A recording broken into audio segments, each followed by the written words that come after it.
Hi friends, welcome to Infy videos. இன்னைக்கு நம்ம எதை பத்தி பார்க்க போறோம்னா, ஒரு வானியலாளர், அறிவியலாளர், தத்துவஞானி, சமய பரப்பாளர், இப்படி பல துறைகள்ல ஒரு கலக்கின மனுஷன். அவர் தான் யாருன்னா பித்தகோரஸ் அப்படிங்கிறவரை பத்தி தான் பார்க்க போறோம். வாங்க வீடியோக்குள்ள போலாம்.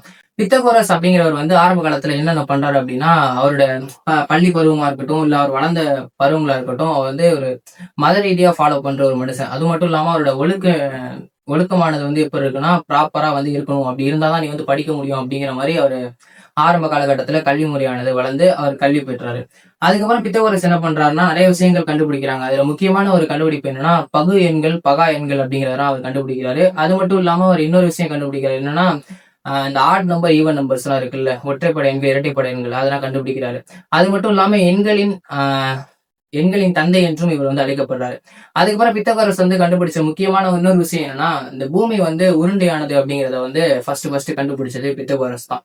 பித்தகோரஸ் பூமி உருண்டையானதுங்கிறத கண்டுபிடிக்கிறதுக்கு முன்னாடி வரையுமே பூமி தட்டையானதுதான் எல்லாம் நம்பிட்டு இருந்தாங்க. அப்படி இருக்கனால நிறைய விஷயங்கள் இந்த மூட நம்பிக்கைகள் அதிகமாவே இருந்துச்சு. இந்த கடல் வழிவா போனா கடல்ல இப்ப நம்ம போனா போயிட்டே இருப்போமோ, அதுக்கு இன்ஃபினிட்டி அளவே இல்லாம இருக்குமோ அப்படின்னு சொல்லிட்டு ஆரம்பத்தில் நம்பிக்கிட்டு இருந்தாங்க.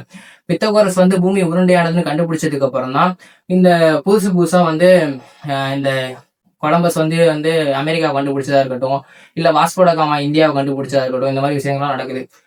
நானே ஒரு விஷயம் சொல்ல மாட்டேன் பாருங்க. இந்த கொலம்பஸ் அமெரிக்கா கண்டுபிடிச்சாங்க, வாஸ்கோட காமா இந்தியாவை கண்டுபிடிச்சாங்க அப்படின்னு சொல்றது சொல்ல போனா தவறு. கொலம்பஸ் ஒன்றும் அமெரிக்கா கண்டுபிடிக்கல. அமெரிக்கால ஆல்ரெடி மனுஷங்க வாழ்ந்துட்டு தான் இருந்தாங்க. அதே மாதிரி இந்தியாலையும் மனிதர்கள் ஆல்ரெடி வாழ்ந்துட்டு தான் இருந்தாங்க. அவங்க யூரோப்ல இருந்து அமெரிக்கா வர கடல் வழி பயணத்தை அவங்க கண்டுபிடிச்சாங்க. அதே மாதிரி யூரோப்ல இருந்து இந்தியா வர்றதுக்கான கடல் வழியை தான் அவங்க கண்டுபிடிச்சாங்க, இந்த 2 சயின்டிஸ்டும். அதனால அவங்க அடுத்த வாட்டி கேட்டா அவங்க கடல் வழியை கண்டுபிடிச்சாங்க அப்படின்னு சொல்லி போனாங்க. அப்புறம் இந்த பூமி உருண்டையானதுன்னு சொன்னது இல்லாம, பூமியை மையமா வச்சு மற்ற கோள்கள்லாம் சுத்தி பூமியை சுத்தி தான் மற்ற கோள்கள் சுத்துது. பூமியும் எல்லா கோள்கள் மாதிரியும் என்ன பண்ணுதுன்னா, இந்த சூரியனை சுத்தி வருது அப்படின்னு சொல்லி ஃபர்ஸ்ட் பித்தகோரஸ் சொல்றாரு. அப்புறம் பித்தகோரஸ் வேற என்ன சொல்றாருன்னா, இந்த மாதிரி பூமி தான் சுத்தி வருது, அப்புறம் பூமியும் சுத்துது அப்படின்னு சொல்றாருல. பூமி சுத்துறதுனாலதான் இந்த இரவும் பகலும் வருது. அப்புறம் பூமி சூரியனை சுத்துறதுனாலதான் இந்த வருஷத்துக்கு 365 நாள் வருது அப்படிங்கறதெல்லாம் அவர் ஆரம்ப காலத்துல கண்டுபிடிக்கிறாரு. அப்புறம் இந்த பித்தகோரஸ் பண்ற ஒரு முக்கியமான விஷயம் என்னன்னா, தன்னோட 51வது வயசுல ஒரு முக்கியமான ஒரு விஷயம் பண்றாரு.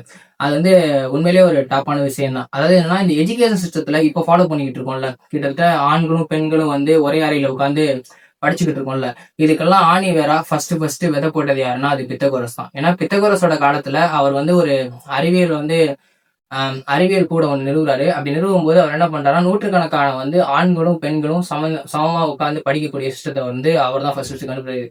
ஓகே ஃப்ரெண்ட்ஸ், நீங்க வீடியோ முடிஞ்சு. உங்களுக்கு இந்த வீடியோ பிடிச்சிருந்தா மறந்துடாம லைக் கமெண்ட் பண்ணுங்க. அப்புறம் போகும்போது மறந்துடாம சப்ஸ்கிரைப் பண்ணிட்டு போயிருங்க. பாய்.